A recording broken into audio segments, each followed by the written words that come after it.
بسم اللہ الرحمن الرحیم۔ السلام علیکم۔ آپ اگر میرے چینل قصہ کہانی اور افسانہ پر نئے ہیں تو میرے چینل کو سبسکرائب کر لیجئے اور بیل نوٹیفیکیشن دبانا بالکل نہ بھولیے تاکہ میری آنے والی ہر نئی ویڈیو سب سے پہلے آپ تک پہنچے۔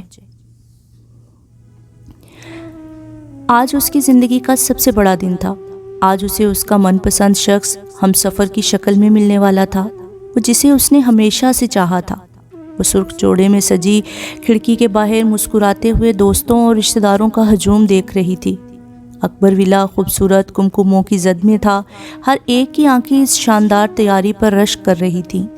وہ آئینے کے سامنے کھڑی اپنے دوپٹے کو ٹھیک کر رہی تھی کہ یکدم اکبر ولا میں سناٹا سا چھا گیا۔ ڈھول تاشے اب بجنا بند ہو گئے تھے کہ اچانک اس کے دروازے پر کسی نے دستک دی۔ اس نے پلٹ کر دروازے کی طرف دیکھا۔ کون؟ اس نے تجسس سے دروازے کو گھورتے ہوئے پوچھا۔ میں ہوں بیٹا۔ رخسار اکبر سپاٹ چہرہ لیے کمرے میں داخل ہوئیں۔ کیا ہوا امی؟ ماں کا اترا ہوا چہرہ دیکھ کر اس کا دل عجیب ہونے لگا۔ کچھ نہیں، بہت خوبصورت لگ رہی ہے میری بیٹی دلہن بن کر۔ ان کی آنکھوں میں نمی امڑنے لگی تو خرم نے گہری سانس لیتے ہوئے رخسار بیگم کو اپنے بازوؤں میں بھر لیا۔ پلیز امی، میں رونا نہیں چاہتی، میرا میک اپ خراب ہو جائے گا۔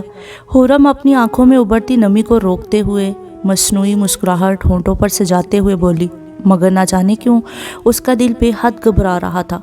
چلو بیٹا، نکاح کا وقت ہو گیا، نیچے سب منتظر ہیں۔ رخسار بیگم نظریں چراتے ہوئے اس کو شانوں سے تھامتے ہوئے اس کے ساتھ ساتھ چلنے لگی۔ ہر طرف خوشی کا ساز سما تھا۔ تمام مہمان، قاضی صاحب اور عشر سب اس کی آمد کے منتظر تھے۔ وہ لہنگا سنبھالتی اپنی والدہ کا ہاتھ تھامے لال اور سفید گلاب کے سجے سٹیج پر بیٹھ گئی۔ درمیان میں گلابی رنگ کا نیٹ کا پردہ حائل تھا۔ وہ اس کے وجود کو دیکھ سکتی تھی، مگر عشر کا چہرہ چہرے کی اوٹ میں تھا۔ قاضی صاحب نے نکاح پڑھنا شروع کیا۔ اسے لگا جیسے اس کا دل سینے سے نکل کر ہتھیلی پہ آ جائے گا۔ خرم اکبر بنت اکبر علی، کیا آپ کو عالیان خان فرزند منصور کاظم 1,00,000 حق مہر سکہ رائج الوقت اپنے نکاح میں قبول ہے؟ وہ لمحے بھر کو ٹھٹکی، اس کا سارا وجود منجمد ہو گیا۔ اس نے بھیگی پلکیں اٹھا کر اپنے باپ کی جانب دیکھا۔ باپ کی شرمندہ آنکھیں اس کے وجود کو اندر تک گھائل کر چکی تھیں۔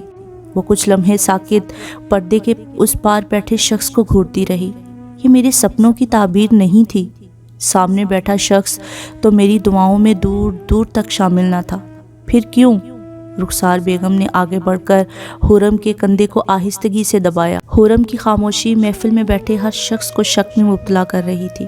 اس نے ششدر نگاہیں ماں کے وجود پر ڈالی۔ اب اسے ماں کے اترے ہوئے چہرے کی وجہ بخوبی سمجھ آ رہی تھی۔ خرم، قاضی صاحب کچھ پوچھ رہی ہیں، جواب دو بچے۔ وہ ملتجیانہ نظروں سے خرم کے ہاتھ کو آہستگی سے دباتے ہوئے بولی۔ خرم اکبر بنت اکبر علی، کیا آپ کو عالیان خان فرزند منصور کاظم 1,00,000 سکہ رائج الوقت اپنے نکاح میں قبول ہے؟ قاضی صاحب ایک بار پھر مخاطب ہوئے۔ ہونٹ تھر تھرائے، دل کانپ اٹھا۔ جی قبول ہے۔ آنسو تھے جو تھم نہیں رہے تھے۔ ایک پل میں اس کا سارا وجود ڈھیر ہو گیا اور وہ اپنی ماں کی باہوں میں جھول گئی۔ اس کی آنکھ کھلی تو وہ ایک نرم گداز جہازی بیڈ پر نیم دراز تھی۔ اس کے سر میں درد کی ٹیسیں اٹھ رہی تھی۔ وہ کچھ پل چت لیٹے پنکھے کو گھورتی رہی، پھر اٹھ کر بیٹھ گئی۔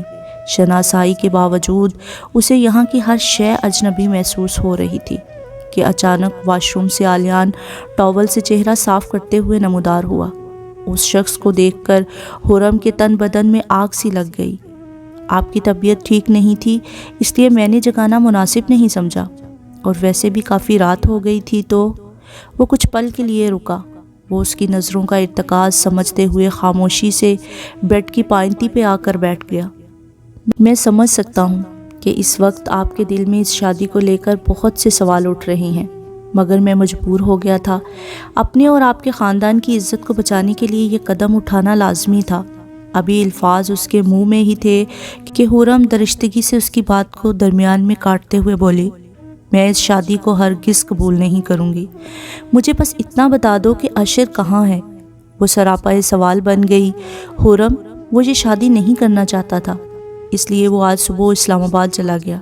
نہیں تم جھوٹ بول رہے ہو، وہ ایسا نہیں کر سکتا میرے ساتھ، وہ کیسے بھاگ سکتا ہے؟ نہیں، ایسا ممکن نہیں۔ آنسو تھے کہ تھمنے کا نام نہیں لے رہے تھے۔ آلیان نے آگے بڑھ کر حرم کی دلجوئی کرنے کی کوشش کی، مگر حرم نے درجتگی سے اس کے ہاتھ کو جھڑک دیا۔ حرم کی انگوٹھی پر لگے نگ نے آلیان کے ہاتھ کی پشت کو ہلکا سا زخمی کر دیا۔ مجھ پر تمہارا کوئی حق نہیں، سمجھ آئی؟ تم مجھے ہاتھ لگانے یا مجھ پر حق جتانے کی کوشش مت کرنا۔ وہ برہمی سے اس کی جانب انگشت شہادت اٹھاتے ہوئے بولی اور اٹھ کر واش روم میں چلی گئی۔ آلیان کچھ دیر بیٹھا اپنے ہاتھ کی پشت پر لگے معمولی سے زخم کو گھوٹتا رہا۔ اپنے بڑے بھائی کی غلطی کا خمیازہ اب اسے بھگتنا تھا۔ اگلی صبح اس کی آنکھ ملازمہ کے دستک دینے پر کھلی تھی۔ وہ پچھلی رات وقفے سے روتی رہی تھی۔ جب وہ واش روم سے نکلی تھی تو دیکھا آلیان کاؤچ پر سو رہا تھا۔ جتنی اذیت میں حرم تھی، آلیان بھی اتنی ہی تکلیف میں تھا۔ ان کی قسمت نے ان دونوں کو ان حالات میں پہنچا دیا تھا۔ چھوٹی بیگم صاحبہ، بڑی بیگم صاحبہ اور آلیان صاحب آپ کا ناشتے کی ٹیبل پر انتظار کر رہی ہیں۔ آپ کو جلدی سے تیار ہو کر نیچے آنے کا حکم دیا ہے۔ ملازمہ چائے کی ٹرے سائڈ ٹیبل پر رکھتے ہوئے بولی۔ وہ بنا کچھ کہے واش روم میں گھس گئی اور تقریباً آدھے گھنٹے بعد وہ نیچے ناشتے کی ٹیبل پر حاضر تھی۔ اسے دیکھتے ہی آلیان کی والدہ سریا بیگم اپنی کرسی سے اٹھ گئیں اور حرم کے ماتھے پر بوسہ دیتے ہوئے اس کو آلیان کے برابر والی کرسی پر بیٹھنے کا اشارہ کیا۔ وہ کچھ لمحے کو رک کر خالی کرسی کو گھورنے لگی۔ کیا ہوا بھابھی؟ بیٹھ بھی جائیں، کن خیالوں میں گم ہو گئیں؟ آلیان کی چھوٹی بہن کرن کھلکھلا کر بولی۔ جواباً وہ محض مسکراتے ہوئے کرسی کھینچ کر بیٹھ گئی۔ اداسی اس کے چہرے پر صاف عیاں تھی۔ امی، میں آفس کے لیے نکلتا ہوں، پہلے ہی لیٹ ہو گیا ہوں۔ آلیان جو اپنا جوس کا گلاس ختم کرتے ہوئے بولا۔ ہرگز نہیں، ابھی کل ہی دلہن گھر آئی ہے اور تم آفس جانے کی باتیں کر رہے ہو۔ کوئی ضرورت نہیں آفس جانے کی، بہو کو کہیں باہر لے جاؤ، اس کا بھی دل بہل جائے گا، یہی تو ساتھ گزارنے کا وقت ہوتا ہے۔ سریا بیگم آلیان کو تلقین کرتے ہوئے بولی تو جواباً آلیان محض سر ہلاتے ہوئے رہ گیا۔ ثنا، میری چائے اور دوائیاں میرے کمرے میں لے آؤ۔ وہ پاس کھڑی ملازمہ کو حکم دیتے ہوئے اپنی جگہ سے اٹھ گئیں اور جاتے جاتے ایک بار پھر آلیان کو یاد دہانی کراتے ہوئے بولی، یاد ہے نا میں نے جو کہا ہے؟ جی امی، آلیان نے مؤدبانہ انداز میں سر اسبات میں ہلا دیا۔ بھابھی، آپ تو کچھ کھا ہی نہیں رہی ہیں، یہ لیں کچھ فروٹس کھا لیں، اور تکلف کی تو بالکل بھی ضرورت نہیں ہے۔ کرن نے حرم کو خالی پلیٹ میں چمچ ہلاتے ہوئے دیکھا تو جھٹ سے بولی۔ ابھی وہ حرم کی پلیٹ میں فروٹس ڈال ہی رہی تھی کہ اس کی نظر بھائی کے ہاتھ پر پڑی۔ آلیان بھائی، یہ آپ کا ہاتھ کیسے چھل گیا؟ حرم اور آلیان نے بر وقت ایک دوسرے کو دیکھا۔ کچھ نہیں، ایک جنگلی بلی نے پنجہ مار دیا تھا۔ حرم نے برہمی سے اپنی پلیٹ کو گھورا اور بمشکل لقمہ حلق سے اتار پائی۔ آگے سے کرن بھائی کا اشارہ سمجھتے ہوئے دبے ہونٹ ہنسنے لگی۔ بھائی، ابھی تو شروعات ہے، آگے آگے دیکھیے آپ کے ساتھ کیا کیا ہوتا ہے۔ یہ کہتے ہی کرن نے زوردار قہقہا لگایا تھا۔ آلیان بھی کرن کی بات پر محظوظ ہوتے ہوئے مسکرایا تھا۔ بے شک یہ رشتہ مجبوری میں جڑا تھا، مگر اس رشتے کو خوش اسلوبی سے نبھانا تو تھا۔ آلیان نے کبھی بھی نہیں سوچا تھا کہ اس کے بڑے بھائی کی منگیتر اس کی بیوی کی حیثیت سے اس کے گھر میں آئے گی۔ ایک ہی سائے تلے پرورش پانے کے باوجود دونوں کی طبیعت میں زمین و آسمان کا فرق تھا۔ اشر زمانے سے 2 قدم آگے چلنے والوں میں سے تھا، بے باک اور منچلا۔ حرم سے نسبت طے ہونے کے باوجود بھی اس کی دوستیاں دوسری لڑکیوں سے تھیں۔ وہ جلدی شادی کرنے کے حق میں کبھی بھی نہیں تھا، مگر حرم کے والد اکبر علی کی خواہش تھی کہ وہ جلد از جلد اپنی اکلوتی بیٹی کو اپنی آنکھوں کے سامنے اپنے گھر کا ہوتا دیکھیں اور اپنے فرض سے سبکدوش ہو جائیں۔ عاشر ان کے بچپن کے دوست منصور کاظم کا بیٹا تھا اور ان کا ایک دوسرے کے گھر کافی آنا جانا تھا۔ نہ جانے کب اور کیسے حرم اور عاشر نزدیک آ گئے تھے۔ ان کی نزدیکی کوئی ڈھکی چھپی نہیں تھی اور دونوں فیملیز کو کوئی اعتراض بھی نہیں تھا۔ جب عاشر کے والد نے رخصتی کرنے کی خواہش کا اظہار کیا تو بظاہر عاشر نے کوئی رد عمل ظاہر نہ کیا، مگر بارات والے دن وہ بنا بتائے اپنے دوستوں کے ساتھ اسلام آباد چلا گیا اور آلیان کو میسج پر تمام صورتحال سے آگاہ کر دیا۔ یہ سنتے ہی منصور کاظم کے پیروں تلے سے زمین کھسک گئی۔ یہ عاشر کی مہربانی تھی جس کا خمیازہ آلیان کو زندگی بھر بھگتنا تھا۔ لندن جیسے آزاد ملک میں رہنے کے باوجود وہ اپنے مذہب، کلچر اور اپنے اصولوں کا پابند تھا اور کافی سلجھی ہوئی طبیعت کا مالک تھا، اور لندن سے پڑھائی مکمل کر کے آتے ہی منصور کاظم کا سارا کاروبار بہت اچھے سے سنبھال لیا تھا۔ شادی کے تقریباً 1 ہفتے بعد وہ آج پہلی بار آفس گیا تھا۔ ماں کی ہدایت پر وہ حورم کو باہر گھمانے پھرانے تو لے جاتا، مگر پورا وقت وہ دونوں ایک دوسرے سے بات تک نہ کرتے۔ اس کے مخاطب کرنے کے باوجود وہ آلیان کو پلٹ کر جواب تک نہ دیتی تھی۔ یہ سلوک آلیان کی جانب غیر منصفانہ تھا، مگر اب کیا کر سکتے تھے؟ وہ چپ چاپ خاموشی سے اس کی بے رخی کو سہتا رہتا۔ اس کے سوا اس کے پاس کوئی دوسرا آپشن نہ تھا۔ آفس سے واپسی پر گھر آتے ہوئے راستے پر اس کی نظر پھولوں کی ایک دکان پر پڑی۔ بے ساختہ اس کے ذہن میں حورم کا خیال ابھرا۔ اس نے گاڑی سائیڈ میں پارک کی اور اس کے سابقہ رویے کو نظر انداز کرتے ہوئے ایک خوبصورت سے لال گلابوں سے سجا بوکے خرید لیا۔ وہ جب گھر آیا تو لاؤنج میں کرن اور سریا بیگم چائے سے لطف اندوز ہوتی خوشبو گپیوں میں مصروف تھیں۔ آلیان کے ہاتھوں میں گلاب کا بوکے دیکھ کر سریا بیگم کے چہرے پر خوشگواری سی چھا گئی۔ وہ اپنے کمرے میں گئی ہے ابھی۔ وہ جھکے ہوئے ارسلان کے سر پر ہاتھ رکھتے ہوئے رسان سے بولی۔ وہ بنا کچھ کہے بس مسکراتے ہوئے اوپر کمرے کی جانب بڑھ گیا۔ کمرے کے دروازے پر ہلکی سی دستک دے کر وہ اندر داخل ہو گیا۔ وہ ڈریسنگ ٹیبل کے سامنے کھڑی فراوانی سے اپنے بالوں میں برش پھیر رہی تھی۔ دونوں نے بر وقت ایک دوسرے کو دیکھا۔ حورم کو اپنے وجود پر اس کی مسلسل نظریں الجھا رہی تھی۔ وہ اسے نظر انداز کرتے ہوئے کمرے سے باہر جانے لگی تو آلیان نے بڑھ کر اس کا راستہ روک لیا۔ یہ کیا حرکت ہے؟ وہ برہمی سے بولی۔ مجھے تم سے بات کرنی ہے۔ وہ ملتجیانہ نظروں سے اسے دیکھنے لگا۔ کہو، اس نے بمشکل خود پر قابو رکھتے ہوئے کہا۔ تم جتنی اذیت سے گزر رہی ہو میں بھی اتنی ہی تکلیف سے گزر رہا ہوں۔ جو ہوا اس میں تمہاری طرح میرا بھی کوئی قصور نہیں ہے حورم۔ تم مجھے کس بات کی سزا دے رہی ہو؟ میں تمہارے جذبات بخوبی سمجھ سکتا ہوں۔ تم کس کرب میں ہو ہم سب کو اس بات کا اندازہ ہے، لیکن جو کچھ بھی ہوا ہے یہ سب اللہ کی مرضی ہے۔ ہم کم از کم دوست تو بن سکتے ہیں نا؟ آلیان نے بنا لمبی چوڑی تمہید باندھے اپنی بات حورم کو تحمل سے بتا دی۔ وہ ایک امن پسند اور شانت مزاج کا انسان تھا اور حورم کی بیجا نفرت اسے بے چین کر رہی تھی۔ وہ آرام و سکون سے حورم کو سمجھانا چاہتا تھا۔ وہ اپنی بات مکمل کر کے کچھ دیر ٹکٹکی باندھے حورم کے کسی رد عمل کا منتظر رہا۔ حورم مسلسل اپنی کھلی ہتھیلیوں کو خاموشی سے گھورتی رہی۔ نہ جانے اسے کیا ہوا تھا، آنسوؤں کے قطرے ایک ایک کر کے اس کی ہتھیلی پر گرنے لگے۔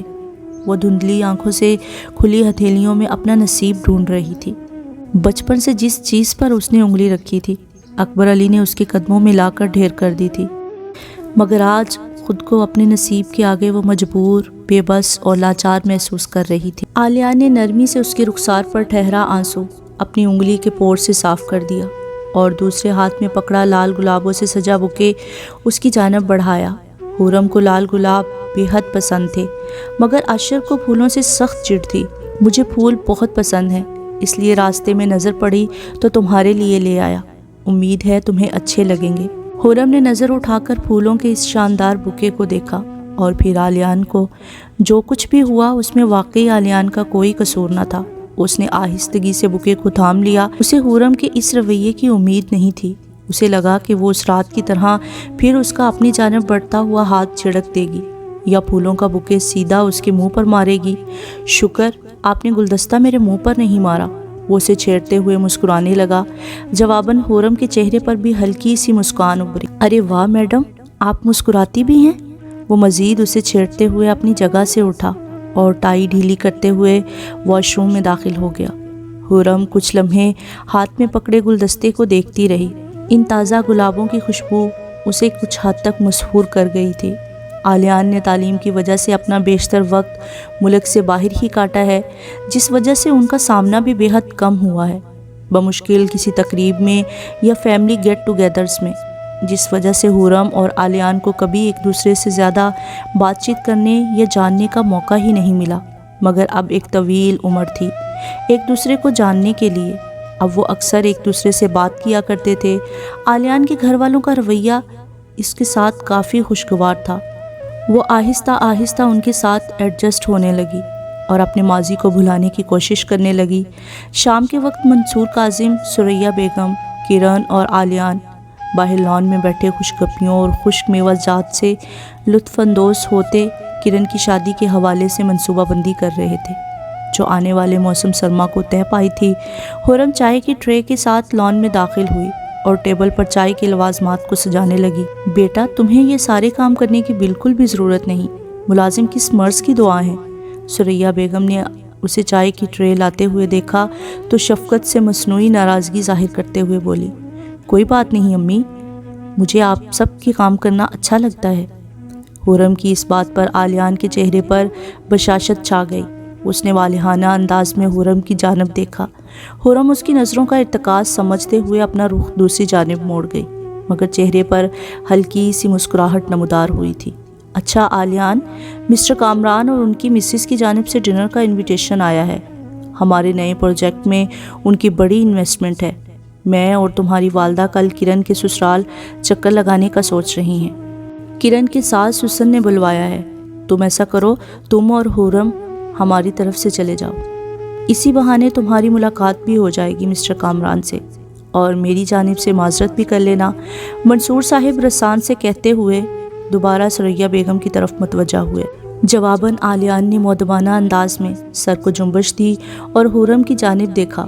وہ غیر مؤثر انداز میں چائے کی گھونٹ بھر رہی تھی۔ وہ ابھی ٹاول سے بالوں کو سکھاتے ہوئے باتھ روم سے باہر نکلا ہی تھا کہ لمحے بھر کے لیے اس کی سانسیں ساکت ہوئیں۔ خرم کے وجود کے سامنے اسے اپنے پیر لڑکھڑاتے ہوئے محسوس ہوئے۔ وہ سیاہ سلک کی ساڑی میں بلا کی حسین لگ رہی تھی، بالوں کو بلو ڈرائی کر کے شانوں پر پھیلائے ہوئے تھی اور چہرہ ہلکے میک اپ سے سجا ہوا تھا۔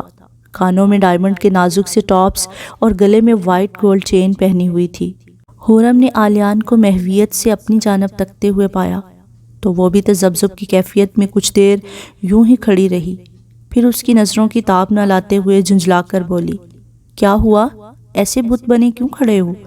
خرم کی آواز سماعتوں میں پڑتے ہی وہ ٹھٹک گیا۔ ہاں، کچھ نہیں ہوا۔ چہرے پر ایک ہی پل میں بہت سے تاثرات کا تبادلہ ہوا۔ خرم نے اس کی یہ حرکت جان بوجھ کر نظر انداز کر دی، جیسے کچھ ہوا ہی نہ ہو۔ اسے اندازہ ہو گیا تھا کہ عالیان اپنی حرکت پر شرمندہ ہو رہا ہے اور وہ خود بھی بہت نروس ہو گئی تھی۔ وہ دونوں تیار ہو کر آگے پیچھے چلتے پورچ تک آئے تھے۔ عالیان نے دور سے ہی ریموٹ کی سے گاڑی ان لاک کی اور آگے بڑھ کر خرم کے لیے فرنٹ سیٹ کا دروازہ کھولا، جو کہ کوئی نئی بات نہیں تھی۔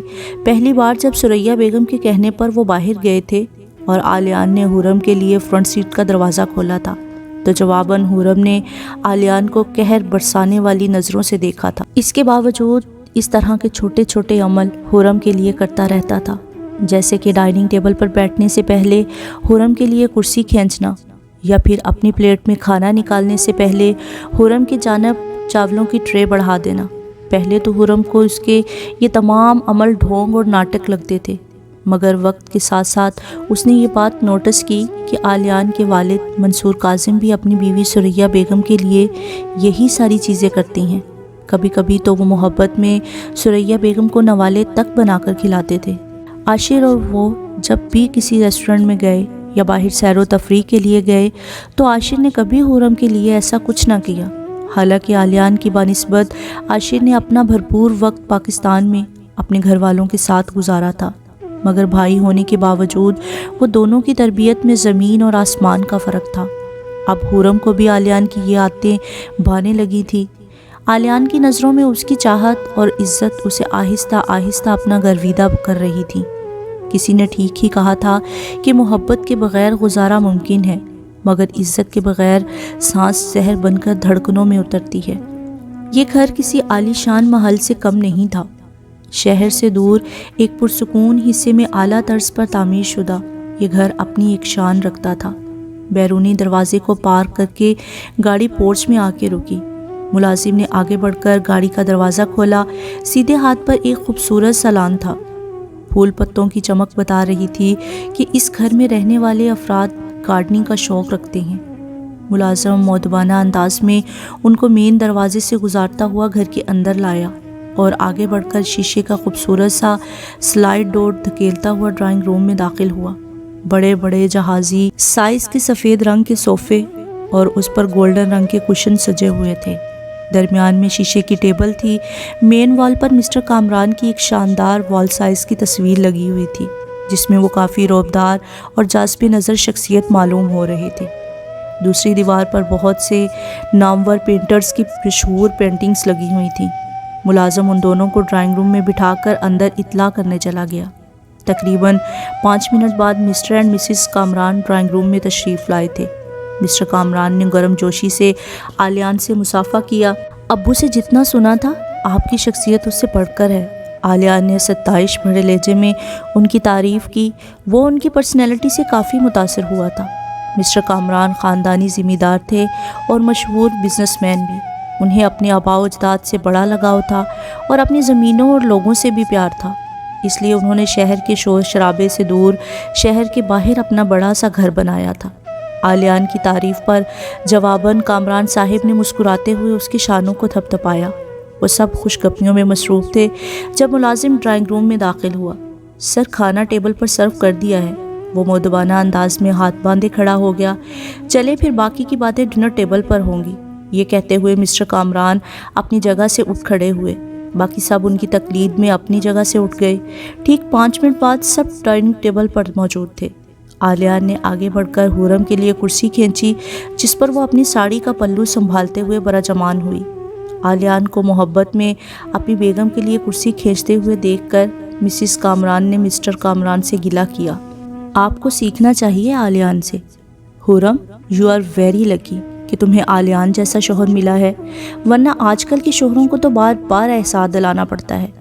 انہوں نے آنکھوں سے مسٹر کامران کی جانب اشارہ کرتے ہوئے کہا اور اپنی ہنسی ہونٹوں کے درمیان دبا لی۔ جواباً مسٹر کامران نے فلک شگاف کہا لگایا، دیکھا آلیان، یہ عورتیں بہت ناشکری ہوتی ہیں۔ ان کے نام آپ نے پوری زندگی کر دی، مگر ان کو گلہ ہے کہ میں نے ان کے لیے کبھی کرسی نہیں کھینچی۔ واہ بیگم، کیا قیمت لگائی آپ نے میری محبت کی۔ وہ شانے اچکاتے ہوئے بولے، ہر شخص کا اپنا انداز ہوتا ہے، اپنی محبت کو جتانے کا مقصد بس محبوب کو خوش کرنا ہوتا ہے۔ آلیان نے چاولوں سے بھری پلیٹ میں چمچہ گھماتے ہوئے بولا، صحیح کہا آلیان تم نے۔ بھئی واہ، ماننا پڑے گا منصور صاحب نے بہت اچھی تربیت کی ہے اپنی اولاد کی۔ حورم اس پورے واقعے کے دوران خاموش تھی، مگر چہرے پر بشاشت تھی۔ اسے بے ساختہ اپنی قسمت پر رشک ہوا۔ زندگی میں کچھ چیزیں واقعی اچھے کے لیے ہوتی ہیں۔ کھانا کافی خوشگوار ماحول میں کھایا گیا۔ حورم کم گو تھی، مگر گاہے بگاہے گفتگو میں حصہ لیتی رہی۔ بزنس کے حوالے سے کم ہی بات چیت ہوئی، کیونکہ مسز کامران کو کھانے کے درمیان بزنس سے متعلق کوئی بھی گفتگو پسند نہیں تھی۔ چائے کے بعد آلیان نے گھر واپس چلنے کی اجازت طلب کی۔ میرے خیال سے اب ہمیں چلنا چاہیے، کافی دیر ہو گئی ہے اور موسم بھی کافی خراب ہے، شاید بارش ہو جائے راستے میں۔ آلیان نے فکر مندی سے کلائی پر بندی گھڑی پر نظر ڈالی۔ گھڑی رات کے 9:45 بجا رہی۔ دونوں الوداعی کلمات ادا کر کے فوراً گھر کو روانہ ہو گئے تھے۔ ابھی تھوڑا ہی سفر طے ہوا تھا کہ جس بات کا خدشہ تھا وہی ہوا۔ رات کے اس پہر بارش نے اپنا دھاوا بول دیا۔ ابھی بارش شروع ہی ہوئی تھی کہ آلیان کی گاڑی کچھ فاصلے پر جا کر ہچکولے کھاتے ہوئے رکی اور بند ہو گئی۔ کافی بار چابی گھمانے کے باوجود گاڑی سٹارٹ نہیں ہوئی۔ اف، کیا مصیبت ہے، اس گاڑی کو بھی ابھی بند ہونا تھا اور اوپر سے یہ بارش۔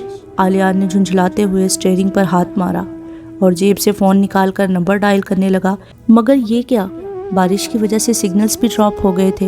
اب رات کے اس پہر خراب موسم میں وہ مکینک کدھر سے ڈھونڈ کر لاتا۔ کچھ منٹ خاموشی کی نظر ہو گئے۔ میڈم، ہمیں پیدل چڑھنا پڑے گا، کیا پتہ آگے کوئی ٹیکسی یا مدد کرنے والا بندہ مل جائے۔ میں ساڑی میں ہائی ہیلز کے ساتھ کیسے چلوں گی آلیان؟ حورم نے معصوم شکل بناتے ہوئے آلیان کی جانب دیکھا۔ میڈم، اب میں آپ کو اس سنسان سڑک پر تنہا چھوڑ کر مکینک ڈھونڈنے تو نہیں جا سکتا، اس لیے مجبوراً آپ کو میرے ساتھ تھوڑی مشقت کرنا پڑے گی، آلیان نے کندھے اچکاتے ہوئے کہا۔ مجبوراً اسے آلیان کے ساتھ جانا پڑا۔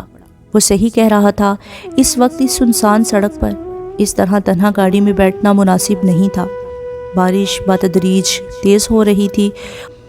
حورم نے اپنی ساڑی کے پلو کو اچھے سے اپنے گرد لپیٹ لیا تھا اور لمبے لمبے ڈگ بھرتے ہوئے آلیان کے ہمراہ چلنے لگی۔ اندھیرے کی وجہ سے اسے زمین پر پڑا پتھر نظر نہیں آیا اور اس کا پاؤں اس سے جا ٹکرایا۔ ہائی ہیلز پہننے کی وجہ سے اس کا توازن بگڑا اور وہ گرنے ہی لگی تھی کہ آلیان نے اسے سہارا دے کر گرنے سے بچا لیا۔ آرام سے حورم، تمہیں لگی تو نہیں پیر پر؟ اس نے فکر مندی سے اس کے پیروں کی جانب دیکھا۔ اس کا انگوٹھا پتھر سے ٹکرانے کی وجہ سے درد کر رہا تھا اور ناخن ٹوٹ جانے کی وجہ سے ہلکی ہلکی بلیڈنگ شروع ہو گئی تھی، جس کی وجہ سے حورم کو چلنے میں تکلیف ہو رہی تھی۔ مجھ سے چلا نہیں جا رہا آلیان۔ وہ درمیان میں رک گئی۔ آلیان پنجوں کے بل زمین پر بیٹھا اور حورم کے پیروں سے احتیاط سے ہیلز اتارنے لگا۔ حورم لمحہ بھر کے لیے اس کے اس عمل پر کنفیوز ہوئی۔ اسے سمجھ نہیں آیا کہ وہ آلیان کو کیسے منع کرے۔ اس سے پہلے کہ وہ کچھ کہتی، آلیان نے اس کی ہیلز اتاری اور حورم کو اپنی گود میں اٹھا لیا۔ وہ اس چیز کے لیے ابھی تیار نہیں تھی۔ وہ لمحے بھر کے لیے جھنپ گئی۔ اسے آلیان سے اس عمل کی توقع نہیں تھی۔ ابھی اس نے کچھ دیر کا فاصلہ طے کیا ہی تھا کہ اسے ایک کاٹیج نظر آیا۔ دور دور تک محض اندھیرا تھا، صرف کاٹیج کے دروازے کے ساتھ ایک بلب جلا ہوا تھا۔ وہ دونوں مکمل بھیگ چکے تھے۔ آلیان نے دروازہ کھٹکھٹایا تو اندر سے ایک ادھیڑ عمر آدمی نے دروازہ کھولا۔ اسے یقیناً یہاں کی دیکھ بھال کے لیے رکھا ہوا تھا۔ اپنی بات گوش گزار کرنے کے بعد اسے پتہ چلا کہ یہ کاٹیج بھی مسٹر کامران کا ہے۔ یہ سنتے ہی اس کی جان میں جان آ گئی۔ کم از کم اب اسے کسی کی مدد کی تلاش میں ادھر ادھر بھٹکنا تو نہیں پڑے گا۔ چوکیدار نے یہ جاننے کے بعد کہ وہ دونوں ان کے مالک کے مہمان ہیں، فوراً بڑے والا دروازہ کھول دیا اور انہیں کمرے تک پہنچا کر فوراً دونوں کے لیے ٹاول اور حورم کے پیروں پر لگانے کے لیے مرہم لے کر حاضر ہوا۔ سر، میں نے مالک کو خبر کر دی ہے۔ ان کا حکم ہے کہ آپ دونوں آج رات یہیں گزاریں، کیونکہ اس وقت راستے کافی خراب ہیں۔ اپنے مالک کا حکم ان تک پہنچا کر وہ دروازہ مقفل کر کے چلا گیا۔ حورم کے سنہری سلکی لمبے بالوں سے پانی ٹپک رہا تھا۔ آلیان نے ٹاول اس کی جانب بڑھا دیا۔ کھڑکی کے باہر دور افق پر اترتا چاند بہت خوبصورت لگ رہا تھا۔ حورم بال سکھا چکی تھی مگر انگوٹھے میں ابھی بھی درد تھا۔ آلیان آہستہ روی سے چلتا ہوا حورم کے پاس آیا اور نرمی سے اس کے پیر پر مرہم لگانے لگا۔ چاند کی روشنی چھن کر کمرے کے فرش پر ان دونوں کا عکس بنا رہی تھی۔ یہ اس لمحے کا فسوں تھا یا اس پاک رشتے کی کشش جس کے حصار میں وہ دونوں جکڑتے چلے گئے۔ وہ دونوں درمیان میں حائل اس فاصلے کو عبور کرتے بہت دور نکل گئے تھے۔ حورم نے اپنے پورے من سے آج آلیان کو قبول کر لیا تھا۔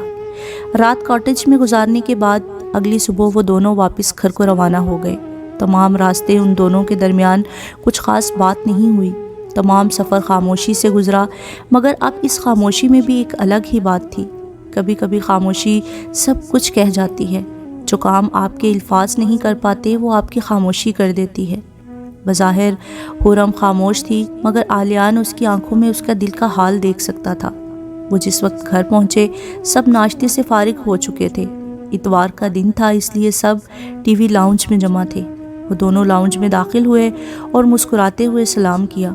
معذرت امی، رات کو بارش ہونے کی وجہ سے ہم پھنس گئے اور موبائل کی بیٹری بھی ڈیڈ ہو گئی تھی اور راستے میں گاڑی بھی خراب ہو گئی تھی، اس لیے آپ لوگوں کو اطلاع بھی نہیں کر پایا تھا میں۔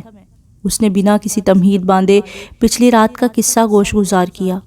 کوئی بات نہیں، مسٹر کامران کی کل رات ہی تمہارے بابا کے پاس کال آ گئی تھی، سریا بیگم رسان سے بولی اور حورم کا چہرہ دیکھ کر ان کے چہرے پر معنی خیز مسکراہٹ ابھر آئی۔ اس کی سرخ متورم گال ہر بات کا انکشاف کر رہے تھے۔ سریا بیگم کی نظروں کا ارتکاز سمجھتے ہوئے حورم جھینک گئی۔ سریا بیگم نے آج سے پہلے ان دونوں کو اتنا خوش اور مطمئن نہیں دیکھا تھا۔ امی، میں چینج کر کے آتی ہوں۔ حورم مزید اپنے تاثرات نہیں چھپا سکتی تھی، اس لیے وہاں سے چلے جانا ہی اس نے مناسب سمجھا۔ وہ کپڑے چینج کرنے کا بہانہ کر کے اپنے کمرے میں آ گئی۔ آلیان اسے جاتا ہوا دیکھ خود بھی چینج کرنے کا کہہ کر جانے لگا مگر کرن نے اسے روک لیا۔ کیا بھائی، آپ کہاں بھابھی کے پیچھے پیچھے چل دیے؟ اتنی کیا جلدی ہے آپ کو؟ تھوڑا ہمیں بھی وقت دے دیجئے۔ کرن نے مزاحیہ انداز میں آلیان کو آنکھ مارتے ہوئے اس کی ٹانگ کھینچی۔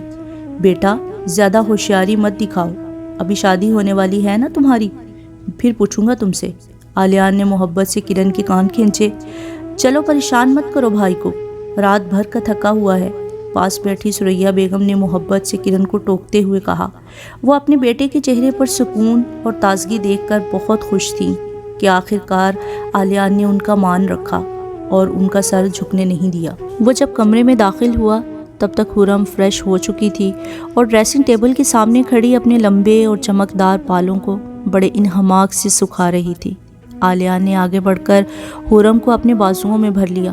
حرم شرمائی لجائی اپنے آپ کو آلیان کی گرفت سے آزاد کرانے کی ناکام کوشش کرنے لگی۔ آپ پہلے فریش ہو جائیں، میں آپ کے کپڑے نکال دیتی ہوں۔ سرخ چہرہ جذبات کی شدت سے مزید سرخ ہو گیا تھا۔ اب بھی مجھ سے دور بھاگنے کے بہانے بناؤ گی؟ آلیان والہانہ انداز میں کہتے ہوئے اس کے ہونٹوں پر جھک گیا تو وہ مزید جھنپ گئی۔ اس کے چہرے پر معنی خیز مسکراہٹ بکھر گئی کہ اچانک اسے کمرے کے دروازے کی اوٹ میں کسی کا سایہ دکھائی دیا تو وہ جلدی سے خود کو آلیان کے بازوؤں سے چھڑا کر وہ ہڑبڑاہٹ میں 2 قدم پیچھے ہو گئی۔ کیا ہوا حرم؟ اسے یکدم ٹھٹکتا ہوا دیکھ کر آلیان نے فکر مندی سے اس کے شانوں سے پکڑ کر خود کے قریب کیا۔ کچھ نہیں، وہ دروازے کے باہر کسی کا سایہ دیکھا میں نے۔ وہ ابھی بھی مکمل توجہ کے ساتھ دروازے کو تک رہی تھی۔ ارے کرن ہوگی، ویسے بھی بہت چھیڑا ہے اس نے مجھے۔ وہ الماری سے اپنی شارٹس اور ڈھیلی ڈھالی سی ٹی شرٹ نکالتے ہوئے اس سے مخاطب ہوا اور اسے اپنی جانب متوجہ نہ پا کر اسے پھر سے شانوں سے پکڑ کر ہلایا۔ حرم، کدھر غائب ہو؟ نہیں کچھ نہیں، ویسے ہی، وہ اپنا سر جھٹکتے ہوئے بولی۔ مگر وہ کرن نہیں تھی، وہ کبھی ایسی حرکت نہیں کر سکتی، اس نے دل ہی دل میں کہا۔ آلیان باتھ روم میں جا چکا تھا مگر وہ اب بھی اپنی جگہ پر ساکت کھڑی دروازے کی جانب دیکھتی رہی۔ آلیان اب بھی کمرے میں خواب خرگوشی میں مبتلا تھا۔ جب وہ چائے بنانے کے لیے نیچے آئی تھی اس نے آلیان کو جگانا مناسب نہیں سمجھا۔ وہ ٹی وی لاؤنج سے گزرتی ہوئی کچن میں جا رہی تھی کہ اس کا دھیان اسٹڈی روم کی جانب سے آتی آواز پر گیا۔ 1 منٹ کے 1000ویں حصے میں وہ سمجھ گئی تھی کہ یہ کس کی آواز ہے۔ وہ کیسے لوٹ کر آ سکتا تھا؟ وہی جو اس کی بے سکونی کی وجہ بن چکا تھا۔ حرم کیسی ہو؟ اس نے موبائل فون کو اپنی جیب میں رکھتے ہوئے تامل سے اس سے پوچھا۔ جواباً شل کھڑی کئی ثانیے تک اسے دیکھتی چلی گئی۔ اتنی ڈھٹائی اور خود سری سے وہ اس کا حال دریافت کر رہا تھا، یوں جیسے کچھ ہوا ہی نہیں۔ سوچوں کا تسلسل آلیان کے مخاطب کرنے پر ٹوٹا جو کمرے میں حرم کو نہ پا کر اسے ڈھونڈنے نیچے آیا تھا۔ حرم کسی ٹرانس میں چلی گئی تھی۔ وہ تکلیف بھرے لمحے اس کی آنکھوں کے سامنے چل رہے تھے کہ کس طرح وہ عروسی لباس میں ملبوس اس کا انتظار کر رہی تھی اور وہ اسے زمانے کے سامنے رسوا ہوتا چھوڑ کر بے نیازی سے بھاگ گیا تھا۔ اگر اس وقت آلیان اس کا ہاتھ نہ تھامتا تو وہ کیا کرتی؟ کیسے اپنی زندگی میں آگے بڑھتی؟ آلیان، اس سے کہو یہاں سے چلا جائے، یہ کیوں آ گیا ہے ہماری زندگیوں میں؟ حرم روحانسی ہو کر بولی۔ میں آپ سے کہہ رہی تھی نا کہ میں نے دروازے کی اوٹ میں کسی کو دیکھا ہے۔ آلیان نے بنا تردد عاشر کی جانب ناگواری سے دیکھا۔ جواباً عاشر نے نظروں کا زاویہ سیڑھیوں پر کھڑی ثریا بیگم کی جانب موڑ لیا۔ کیا ہو رہا ہے یہاں آلیان؟ حرم، میری جان کیوں رو رہی ہو؟ وہ سارے معاملات پہلے ہی سمجھ چکی تھیں اور اسی بات کا ڈر بھی تھا کہ جب ان دونوں کو اس کی آمد کی خبر ہوگی تو ان کا رد عمل نہ جانے کیسا ہوگا۔ آلیان، تم حرم کو کمرے میں چھوڑ کر میرے کمرے میں آؤ، اور عاشر تم بھی، مجھے تم دونوں سے کچھ ضروری بات کرنی ہے، وہ توہمانہ انداز میں کہتے ہوئے ڈرائنگ روم کی جانب بڑھ گئیں۔ جو بھی ہوا وہ اب ماضی کا حصہ ہے۔ عاشر، بہتر ہے کہ اس گھر کے سکون میں تم مزید کوئی خلل نہیں ڈالو گے۔ تمہاری وجہ سے ہم پہلے ہی کافی کچھ بھگت چکے ہیں۔ اگر آلیان نہ ہوتا تو شاید ہم خود سے نظریں ملانے کے قابل بھی نہیں رہتے۔ وہ پچھلے آدھے گھنٹے سے بول رہی تھیں اور وہ دونوں گردن جھکائے مؤدبانہ انداز میں ان کی باتوں کو اپنے ذہن نشین کر رہے تھے۔ حرم اور آلیان اپنی اپنی زندگیوں میں بہت آگے بڑھ چکے ہیں اور بہت خوش بھی ہیں، تو بہتر ہے آئندہ اس بات کا خیال رہے۔ عاشر نے لمحے بھر کو نظریں اٹھا کر ماں کو دیکھا اور پھر آلیان کو۔ موقع کی نزاکت کی وجہ سے وہ کچھ کہہ نہیں سکا، محض ہاتھ مسلتا رہ گیا۔ آلیان جب کمرے میں واپس آیا تو وہ کھڑکی کے پاس گمسم سی کھڑی باہر خالی سڑک گھور رہی تھی۔ آلیان نے اسے پشت سے اپنی باہوں میں بھرتے ہوئے اس کے کندھے پر اپنی ٹھوڑی ٹکا دی۔ میں جب تک تمہارے ساتھ ہوں تمہیں کسی کے بارے میں فکر مند ہونے کی ضرورت نہیں ہے حرم۔ وہ جیسے بن سنے ہی سب کچھ سمجھ گیا تھا۔ حرم نے مڑ کر اسے گلے سے لگا لیا۔ آنسوؤں کے چند قطرے آلیان کی شرٹ میں جذب ہو گئے۔ پلیز آلیان، مجھے کبھی تنہا مت چھوڑنا، میں مر جاؤں گی۔ میں کبھی ایسا نہیں ہونے دوں گا، آلیان اپنی گرفت مضبوط کرتے ہوئے بولا۔ اگلے کچھ دن گھر میں سکوت طاری رہا۔ اس دن کے بعد سے حورم نے مکمل خاموشی سادھ لی تھی، مگر اس سے ان دونوں کے رشتے پر خاصا فرق نہیں پڑا تھا۔ دوسری جانب عاشر اب مکمل طور پر نہ صرف نارمل ہو گیا تھا بلکہ بلا وجہ حورم سے بات نہیں کرتا تھا، اور آلیان کے ساتھ بھی اس کا رویہ ہنوز پہلے جیسا تھا، مانو سب کچھ ٹھیک ہو چکا تھا۔ آہستہ آہستہ گھر کا ماحول خوشگوار ہونے لگا۔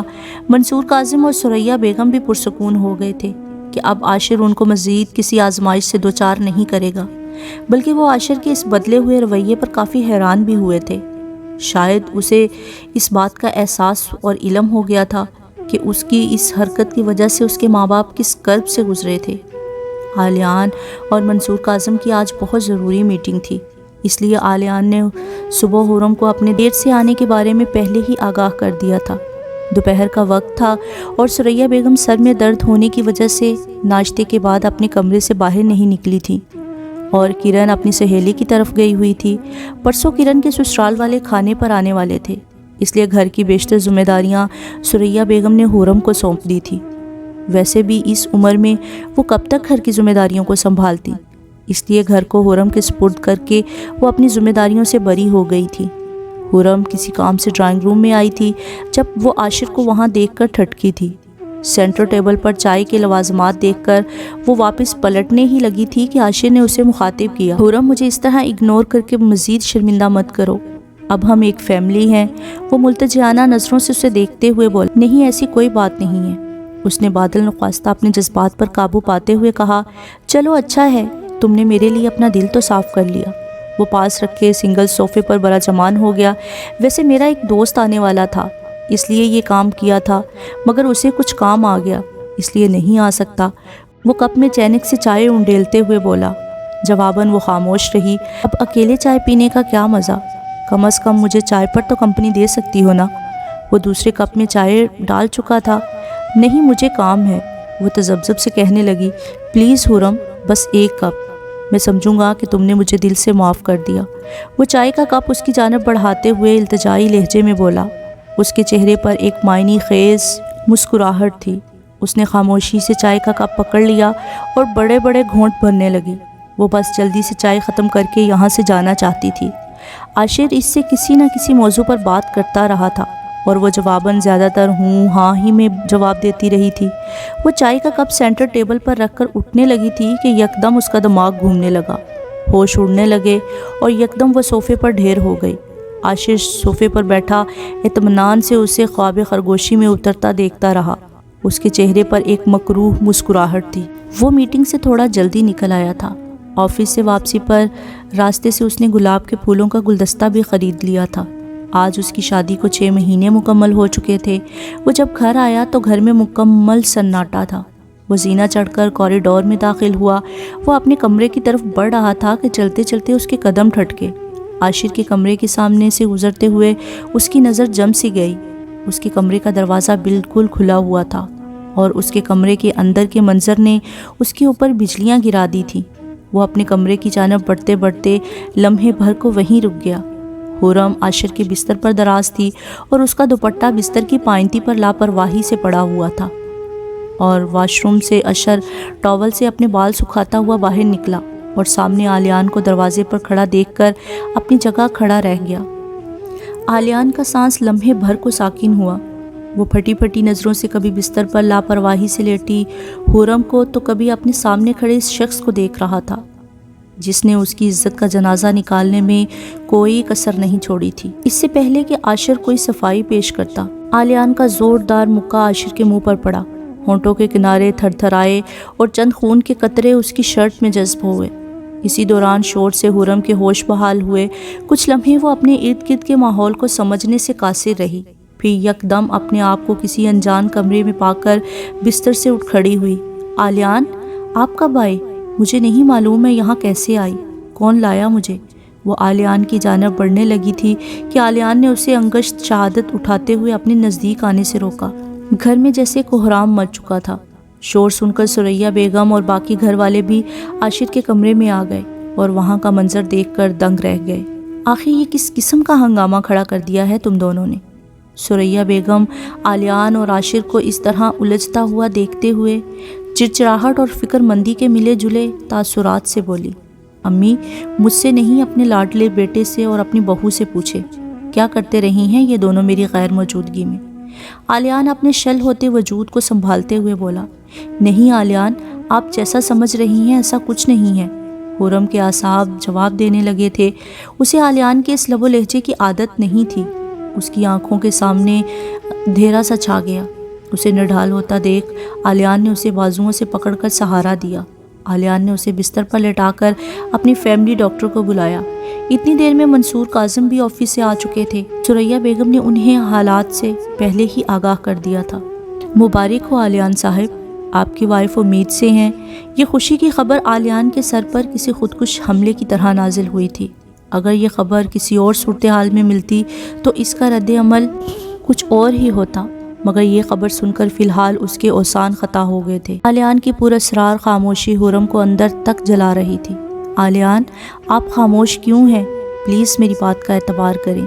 آپ نے جو دیکھا وہ حقیقت نہیں ہے۔ پلیز عالیان، آپ جانتے ہیں میں ایسی نہیں ہوں۔ میری طرف دیکھیں، میری بات کا جواب دیں۔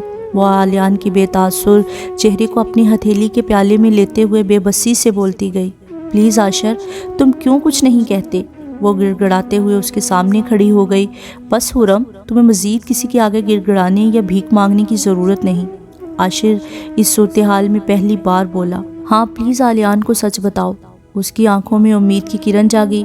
خرم، سچ یہی ہے جو عالیان نے دیکھا، اور تم پلیز اب بس کرو۔ کب تک ڈرتی رہو گی؟ یک دم خرم نے پلٹ کر عاشر کو دیکھا۔ وہ بے یقینی سے عاشر کو سمجھنے کی کوشش کرنے لگی۔ کیا کہہ رہی ہو یہ تم؟ اس کی آواز حلق میں ہی اٹک گئی۔ وہی جو سچ ہے، رشتے مجبوری میں نہیں نبھائے جاتے۔ میری وجہ سے تم اس معنی خیز رشتے کو نبھا رہی ہو نا۔ آج میں تم سے وعدہ کرتا ہوں کہ میں تمہارا ساتھ کبھی نہیں چھوڑوں گا، جس طرح پہلے چھوڑا تھا، مگر اب جب تم میری بچے کی ماں بننے والی ہو تو میں تمہیں رسوا نہیں ہونے دوں گا۔ عاشر نے خرم کو شانوں سے تھامتے ہوئے کہا۔ خرم نے غصے سے اس کا ہاتھ جھٹکا۔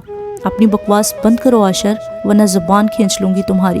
خرم نے اسے انتباہ نما نگاہوں سے دیکھتے ہوئے کہا، عالیان، آپ کو تو مجھ پر یقین ہے نا؟ خرم نے اسے بازوؤں سے پکڑتے ہوئے ایک بار پھر پر امید نظروں سے دیکھا۔ جواباً عالیان نے خاموشی سے خرم کے ہاتھوں کو بنا کچھ کہے پرے کر دیا اور اسے بازوؤں سے پکڑتے ہوئے تقریباً گھسیٹتے ہوئے گھر کے دروازے تک لایا اور ایک جھٹکے میں خرم کو گھر کی دہلیز سے باہر کر دیا۔ منصور کاظم، ثریا بیگم اور باقی گھر والے اس وقت سامعین بنے ہوئے تھے۔ میں عالیان منصور احمد اپنے پورے ہوش و حواس میں تمہیں طلاق دیتا ہوں۔ تیز پتوں کی سرسراہٹ اس کے روم روم میں وحشت کی طرح اتری۔ طلاق دیتا ہوں۔ وہ لمحے بھر کو رکا، آنکھوں کو زور سے میچا، آنکھوں میں ٹھہرا آنسو اس کے گالوں پر بہہ نکلا۔ طلاق دیتا ہوں۔ خرم دہلیز کے اس پار کھڑے اس شخص کو بغور دیکھنے لگی۔ وہ شخص جو اس کی خوشیوں کا شجر تھا، وہ جس نے اسے دوبارہ جینا سکھایا تھا، وہ اس کی جان اس طرح لے گا اس نے کبھی سوچا نہیں تھا۔ خوش فہمی کی اونچی چٹان سے وہ یکدم گری تھی۔ یہ تو وہ شخص تھا ہی نہیں جس کے ساتھ اس نے جنت میں داخل ہونے کی قسم اٹھائی تھی۔ میں جب تک تمہارے ساتھ ہوں تمہیں کسی کے بارے میں فکر مند ہونے کی ضرورت نہیں ہے خرم۔ ایک آواز خرم کی سماعتوں سے ٹکرائی تھی۔ اس نے وہ آواز پہچاننے کی کوشش کی۔ وہ آواز عالیان کی تھی۔ اس نے تو وعدہ کیا تھا۔ خرم سے بے یقینی کا یہ عالم کہ وہ اپنے سارے وعدے بھول گیا۔ خرم بے سود عالیان کے چہرے کو تکنے لگی۔ خرم نے ہاتھ بڑھا کر دروازے کو آہستگی سے مقفل کر دیا۔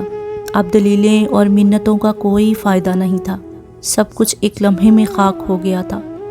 پہلی ہی دستک پر دروازہ کھل گیا تھا، جیسے اکبر ولا میں سب پہلے ہی سے اس کے منتظر تھے۔ وہ اتنی تھک کے ٹوٹ گئی تھی کہ رونے کے لیے آنسو بھی باقی نہیں بچے تھے۔ اس نے تھک کر اپنے باپ کے سینے پر سر ٹکا دیا۔ وہ بہت کچھ کہنا چاہتی تھی، بہت سے گلے تھے جو ابھی کرنے باقی تھے۔ نہ جانے کیوں باپ کا یہ سینہ اسے اجنبیت کے احساس میں مبتلا کر گیا۔ اتنی اجنبیت کے لمحے بھر میں اکبر صاحب نے اسے درشتی سے خود سے جدا کر دیا۔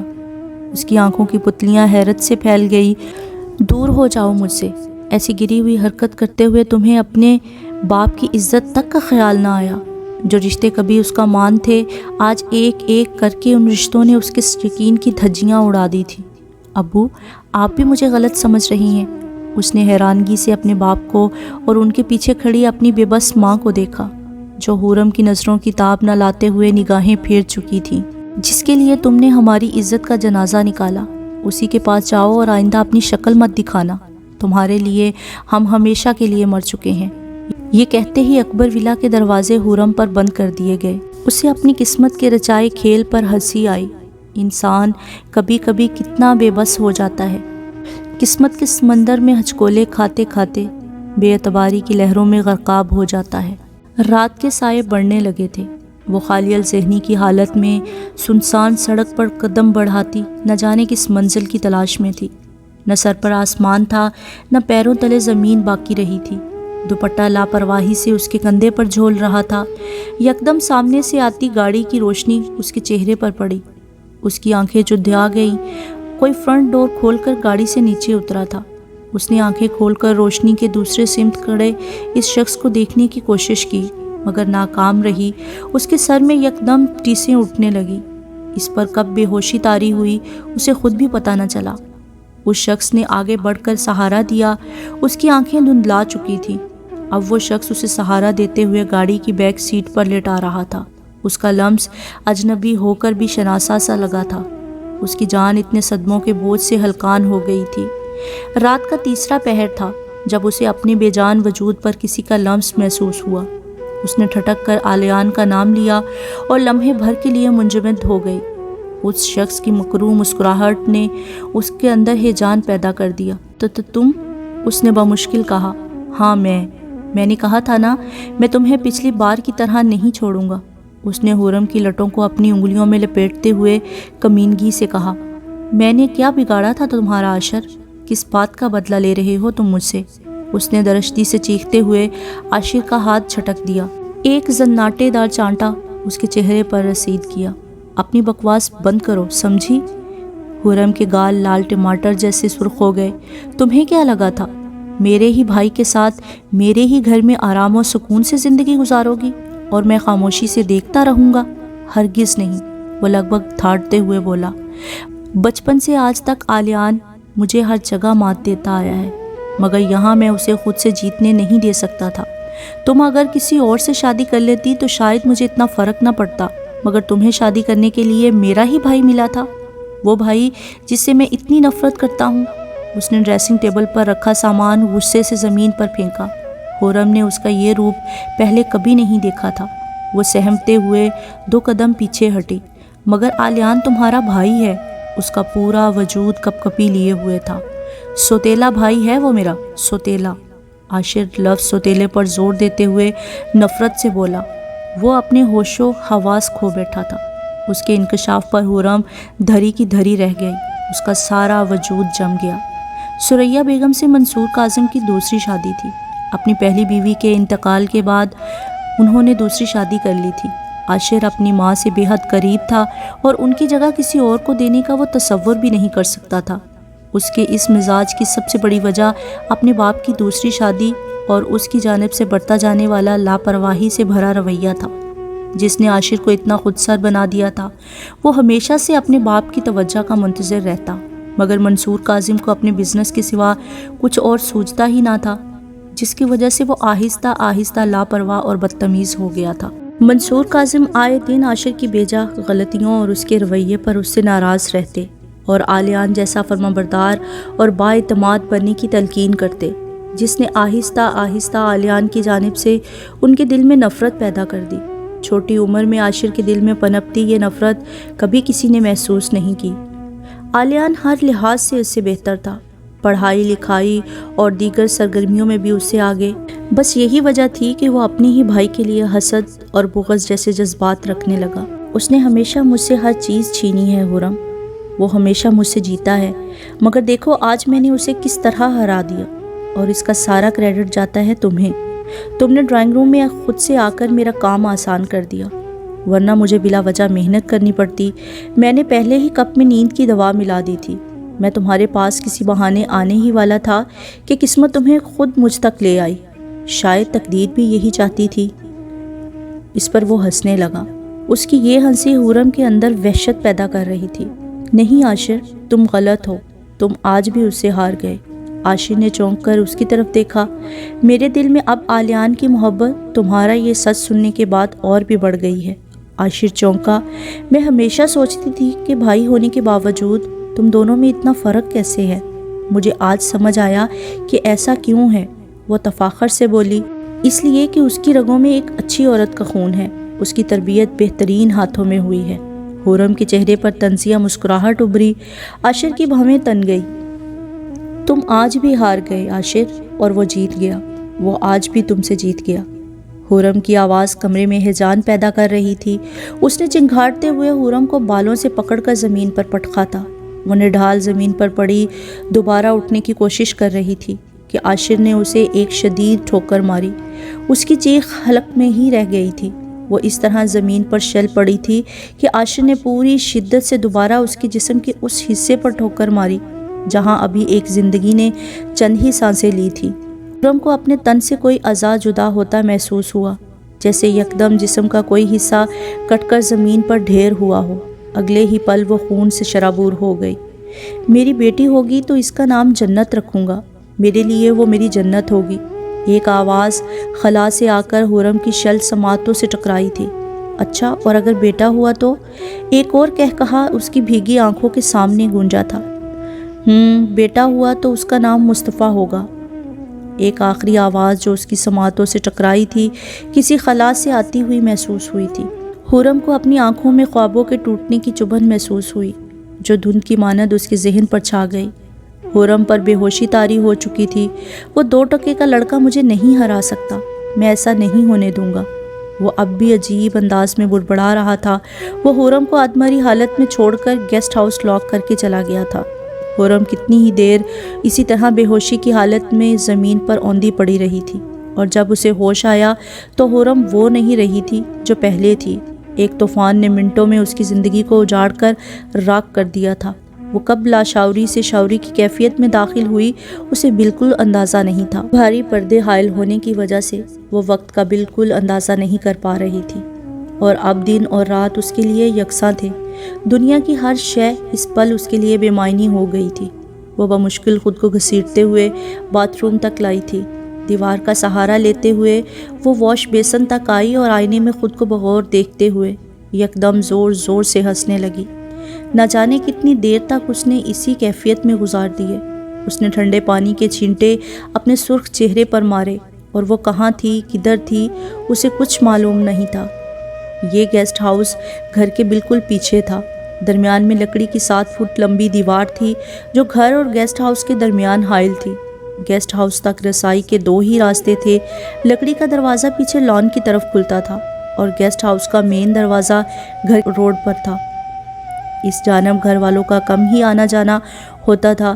یہ گیسٹ ہاؤس 2 منزلہ تھا۔ نیچے 3 کمرے تھے، درمیان میں لاؤنج اور اوپن کچن تھا، اور اوپر والی منزل کی سیڑھیاں ٹی وی لاؤنج سے اوپر کی طرف جاتی تھی۔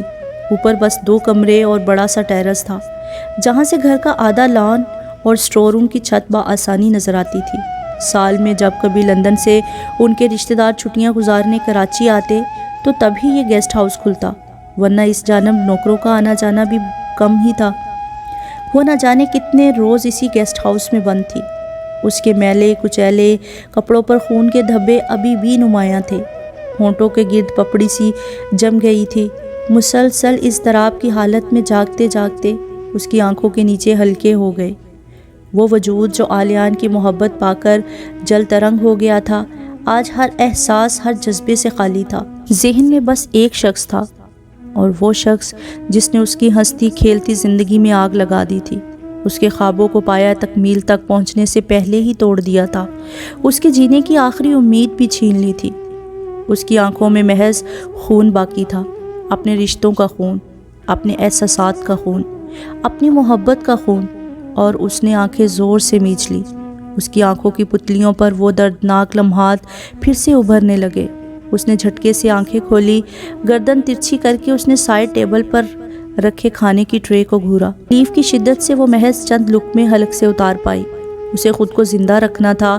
وہ بے مقصد اور خالی ہاتھ اس طرح مرنا نہیں چاہتی تھی، اس لیے اس نے بنا مزاحمت کے عاشر کے ہاتھوں سے ٹرے لے لی۔ جواباً عاشر کے ہونٹوں پر فاتحانہ مسکراہٹ نمودار ہوئی۔ خرم کو سرنڈر کرتا ہوا دیکھ کر اس کی انا کو تسکین ملی تھی۔ چرچراہٹ سے گیسٹ ہاؤس کا دروازہ انلوک ہوا اور قدموں کی چاپ اسے کمرے تک آتی سنائی دی۔ وہ بستر پر آنکھیں موندے بنا حرکت کیے خاموشی سے لیٹ گئی۔ اس نے اپنی چادر سے خود کو ڈھانپ رکھا تھا۔ عاشر آہستہ روی سے چلتا ہوا اس کے پاس آیا اور جھک کر اس کا جائزہ لینے لگا۔ خرم نے برق رفتاری سے چادر کے اندر رکھا ہاتھ، جس میں اس نے چھری مضبوطی سے پکڑی ہوئی تھی، نکالا اور عاشر کی پشت پر گھونپ دیا۔ یہ وار اتنا غیر متوقع تھا کہ عاشر لڑکھڑا کر وہیں زمین پر گر گیا۔ اس کے حلق سے ایک زبردست چیخ خارج ہوئی۔ خرم نے اسے مزاحمت کرنے کا موقع تک نہ دیا اور سائڈ لیمپ اٹھا کر سر پر دے مارا۔ دیکھتے ہی دیکھتے عاشر کی سفید شرٹ سرخ رنگ میں تبدیل ہونے لگی۔ ہوا سرد ہونے کے باوجود بھی سرد نہیں لگ رہی تھی۔ وہ پینٹ کی جیبوں میں دونوں ہاتھ ڈالے پائے لان میں چہل قدمی کرتے ہوئے پیچھے کی طرف نکل آیا۔ اتنے دنوں میں اس نے اپنی خود کی آواز تک نہ سنی تھی۔ ایک پچھتاوا تھا، ایک ملال تھا جو اسے اندر ہی اندر کھائے جا رہا تھا۔ بہت سے سوالوں کے جوابات ابھی تک پوشیدہ تھے۔ قتل کرنے والے کی بھی آخری بار صفائی مانگی جاتی ہے، اور میں نے کیا کیا؟ وہ خود سے مستفسر تھا۔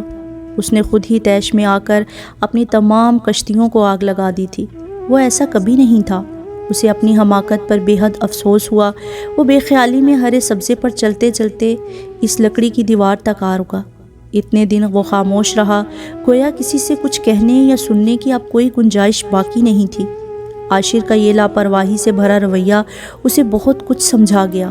وہ دم بخود اس لکڑی کی دیوار کی جانب رخ کیے کافی دیر کھڑا رہا۔ اس کا دل آج حد سے زیادہ بے چین تھا۔ ہوا اس کے بالوں کو اڑا رہی تھی۔ اس نے نظر اٹھا کر اپنے ارد گرد دیکھا۔ دور دور تک محض سناٹا تھا۔ ہواؤں کا شور بتدریج بڑھ رہا تھا۔ تیز ہواؤں کے زور سے اونچے اونچے درختوں کی شاخیں ہچکولے کھا رہی تھی۔ وہ واپس لان کی جانب مڑنے لگا تھا کہ اسے گیسٹ ہاؤس کی کھڑکی پر کسی شخص کا سایہ دکھائی دیا۔ وہ کرنٹ کھا کر دوبارہ پلٹا اور لکڑی کا دروازہ دھکیلتا ہوا اس حصے میں داخل ہو گیا۔ گیسٹ ہاؤس کا دروازہ کھلا ہوا تھا۔ اس کے ماتھے پر بل پڑے۔ اس وقت یہاں کون ہو سکتا ہے؟ وہ شانے اچکاتا ہوا اندر داخل ہوا۔ وہ بالکل بھی ایسے رد عمل کی توقع نہیں کر رہا تھا۔ وہ بمشکل اپنے آپ کو سنبھالتے ہوئے خرم کو سرحد سے ایک طرف دھکیلتا ہوا کمرے سے باہر ٹی وی لاؤنج میں آیا۔ اس نے خرم کا یہ روپ پہلی بار دیکھا تھا۔ وہ جھنجھلاتا ہوا اوپر والی منزل پر بھاگا۔ سیڑھیوں پر اس کے قدم لڑکھڑائے، مگر وہ برق رفتاری سے سیڑھیاں پھلانگتا گیا۔ اوپر والی منزل کے سارے کمرے لاک تھے۔ وہ بوکھلاہٹ میں بھاگتا ہوا ٹیرس کا شیشہ دھکیلتا ہوا اندر داخل ہوا۔ اس سے پہلے کہ وہ حلق پھاڑ کر چیختا، خرم نے لوہے کی ایک مضبوط راڈ سے اس کے سر پر ضرب لگائی۔ عاشر کی دنیا لمحوں میں گھوم گئی۔ وہ وہیں زمین پر پہلے گھٹنے اور پھر منہ کے بل گرا تھا۔ اس کی درد بھری چیخیں خرم کی سماعتوں کو بے حد تسکین دے رہی تھی۔ خرم، مجھے معاف کر دو، پلیز ایسا مت کرو۔ وہ اپنے وجود پر زخموں کی تاب نہ لاتے ہوئے جیسے ہتھیار ڈالتے ہوئے خرم کے آگے ہاتھ جوڑ رہا تھا۔ میں جلن اور حسد میں اندھا ہو گیا تھا۔ خرم نے اس کی التجاؤں کو بالائے طاق رکھتے ہوئے ایک زوردار ضرب اس کے گھٹنوں پر لگائی اور پھر ایک کے بعد ایک ضربوں کی بوچھاڑ کر دی۔ خرم اتنی سنگ دل بھی ہو سکتی ہے؟ اس نے کبھی وہم و گمان میں بھی نہیں سوچا تھا۔ خرم، اس کا سانس لمحہ بھر کے لیے ساکت ہوا، قدم دو پل کے لیے منجمد ہوئے۔ اس نے پلٹ کر اپنی سانسوں سے ٹکراتی اس آواز کے تعاقب میں تڑپ کر دیکھا۔ آلیان کو سامنے پا کر ایک لمحے کے لیے اس کا وجود موم کی طرح پگھلا۔ آلیان کی آنکھوں میں تلاطم سا اٹھتا محسوس ہوا، مگر اگلے ہی پل اس پر بیتے وہ تمام لمحے جہاں اس نے صدیوں کی تکلیف اور تنہائی سہی تھی، وہ لمحے گھوم گئے۔ اس نے ایک اور ضرب عاشر کے ٹخنوں پر لگائی۔ ایک اذیت ناک چیخ اس کے حلق سے نکلی۔ پلیز آلیان، مجھے معاف کر دو، اس سے کہو مجھے معاف کر دے۔ خرم بے قصور ہے، بالکل پاک دامن ہے۔ یہ ساری سازش میری تھی، میں تم دونوں کو الگ کرنا چاہتا تھا۔ آلیان کو لگا جیسے کسی نے اسے بہت اونچائی سے زمین پر گرایا ہو۔ وہ کئی ثانیے تک کچھ نہ بول سکا۔ عاشر کو اس دردناک حالت میں دیکھ کر اس کا دل رنج کے کانٹوں سے بھر گیا۔